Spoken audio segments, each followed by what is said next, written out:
month I'll actually be in 4 different states in 4 different days. We're going to see how that goes.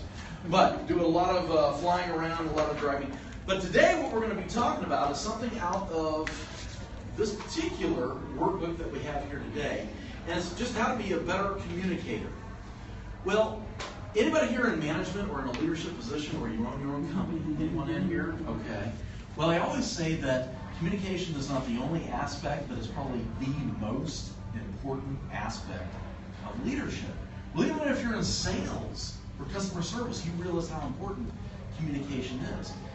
Anybody here have a spouse or child?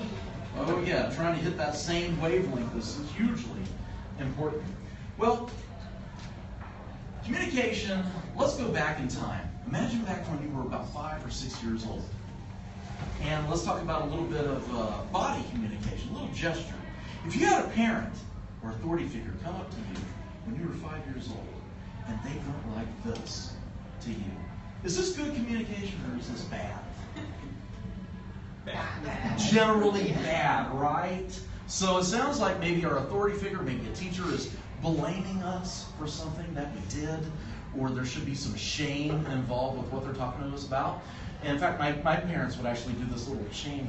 Did anybody ever get that? Yeah, I don't know. I did that to my kids a couple weeks ago. They're like, what are you doing? But, yeah, so we take some of that, and that's a negative kind of gesture. Now, imagine as adults here today, what if a coworker, a boss, or even a family member started doing this to you today? You're going to react in one of 2 ways. Either you're going to say, get that finger out of my face, or you're going to revert right back to that 5-year-old once again. And you're going to kind of feel like, who's blaming me for something? Am I supposed to feel guilt or shame about this? In our communication today, we interact with others.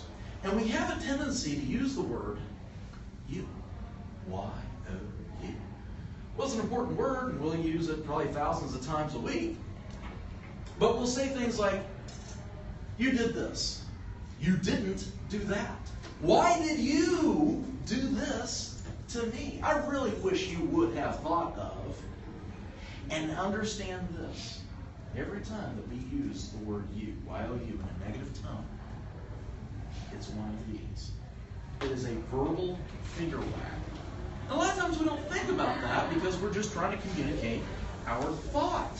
So, how do we convey our idea without sort of playing the blame game? Because as soon as you try to assign blame or shame or a negative tone to someone, the walls go up. You may keep talking, but the communication is over. And there truly is no real communication unless the receiver understands our intended message. So, how can we convey that we are a bit put back, a little bit upset by something that's happened to us without creating those walls, those barriers?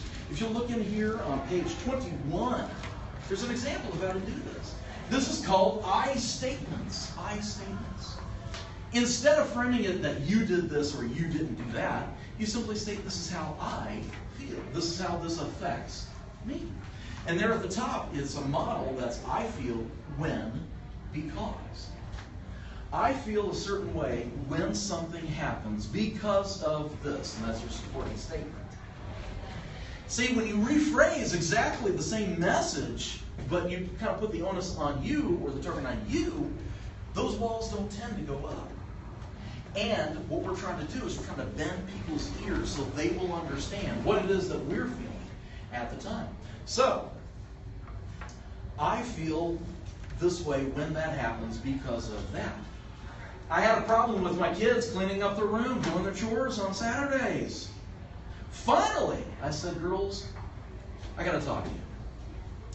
I feel really discouraged when the house is messy because I think that maybe you don't respect me. And they're like, Dad, I don't want you to feel that way. We're sorry. We'll go ahead and go start doing our chores now. Putty in my hands. Putty in my hands. I have to write that one down. Oh, yeah. It absolutely works. He's not listening in, is he? Okay. It absolutely works. Because instead of playing the blame game, I let them know how I feel. So, on the next page, page 22, we're going to just take about 45 minutes. Work with someone next to you. If you need to work in a group of 2 or 3, that's fine. You've got about 8 different sentences here. Rewrite one of these sentences to use that I statement. I feel when this happens because. Just work with someone right there. Don't everybody pick the number 1. We'll compare some notes. Pick something in the middle. Take about 30, 45 seconds. Work with someone and rewrite one of those sentences. Go ahead. Do we work on the same one? No, you work together. Do you mind sneaking? I can't prepare. Oh gosh, You need hands? Somewhere in the middle there. we might do like a triple team because we're all here. I can't believe Don't want to assign blame. We'll just simply talk about how you feel about for you, do it in Zoom too. That way we're working in. Take about another 25 seconds. I just want to know the project. A lot of pressure. I feel like we're telling people to remember what they need